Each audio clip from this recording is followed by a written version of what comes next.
Assalamualaikum warahmatullahi wabarakatuh. Salam kemanusiaan. Perkenalkan, nama saya Cahaya Rani, NIM 0306233188, Prodi Pendidikan Guru Madrasah Ibtidaiyah, Fakultas Tarbiyah dan Keguruan, UIN Sumatera Utara. Pada video kali ini, izinkan saya mengajak kita semua untuk mendiskusikan materi kepalang merahan tentang Himpunan Palang Merah. Yang pertama ada sejarah. Sejarah PMI dimulai pada tahun 1932 ketika Dr. RCL Senduk dan Dr. Bahadur Johan mempelopori kegiatan untuk mendirikan PMI. Pada 3 September 1945, Presiden Soekarno memerintahkan Dr. Boentaran, Menteri Kesehatan RI Kabinet pertama, untuk membentuk Badan Palang Merah Nasional. PMI dibentuk pada 17 September 1945, tepat sebulan setelah kemerdekaan Indonesia. PMI dibentuk untuk membantu meringankan penderitaan sesama manusia akibat bencana, tanpa membedakan latar belakang korban.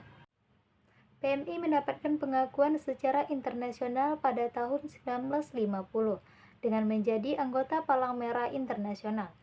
PMI disahkan keberadaannya secara nasional melalui Kepres nomor 25 tahun 1959.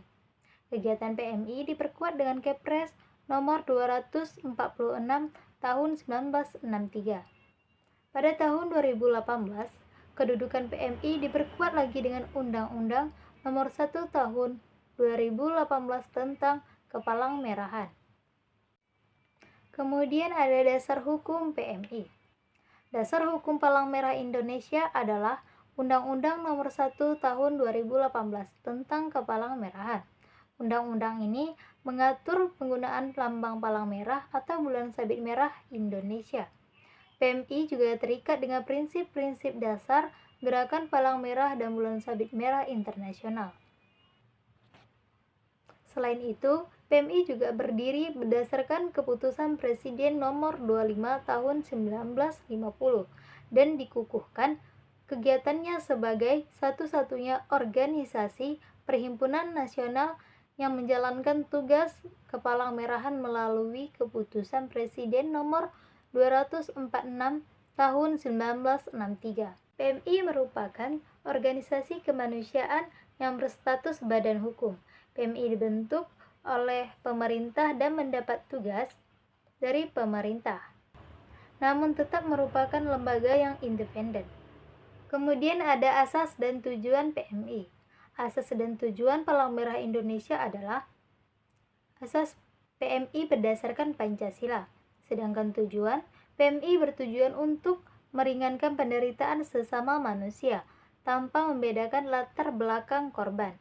Kemudian ada keanggotaan PMI. Keanggotaan Palang Merah Indonesia terdiri dari 1 anggota biasa. Anggota biasa yaitu individu yang serta ikut aktif dalam kegiatan PMI seperti sukarelawan dan relawan lapangan. Yang kedua ada anggota luar biasa, yaitu mereka yang tidak aktif secara langsung namun mendukung kegiatan PMI seperti dengan kontribusi finansial atau bantuan lain. Yang ketiga ada anggota kehormatan, yaitu diberikan kepada individu yang berjasa besar bagi PMI atau memiliki kontribusi signifikan dalam kegiatan kemanusiaan PMI. Yang keempat ada anggota remaja.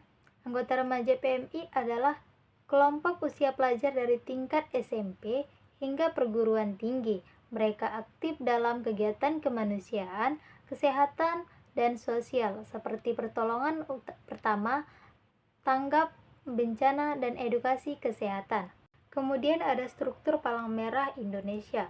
Struktur organisasi Palang Merah Indonesia terdiri dari yang pertama ada pengurus pusat, yaitu menetapkan kebijakan nasional, mengawasi dan membina seluruh aktivitas PMI di tingkat nasional.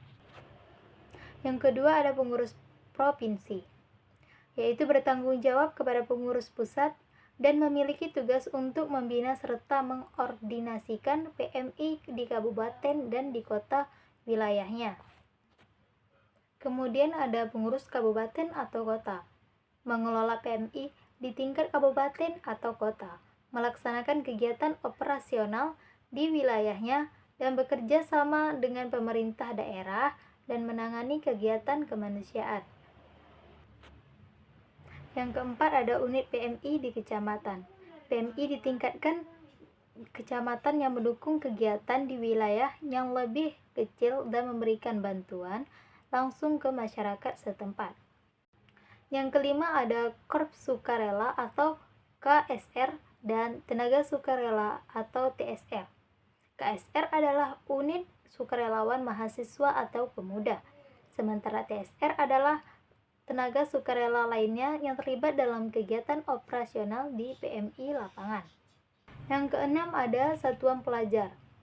Dibentuk di sekolah-sekolah bertujuan untuk mengenalkan generasi muda pada nilai-nilai kepalang-merahan dan mengajarkan keterampilan dasar bantuan pertama dan kemanusiaan.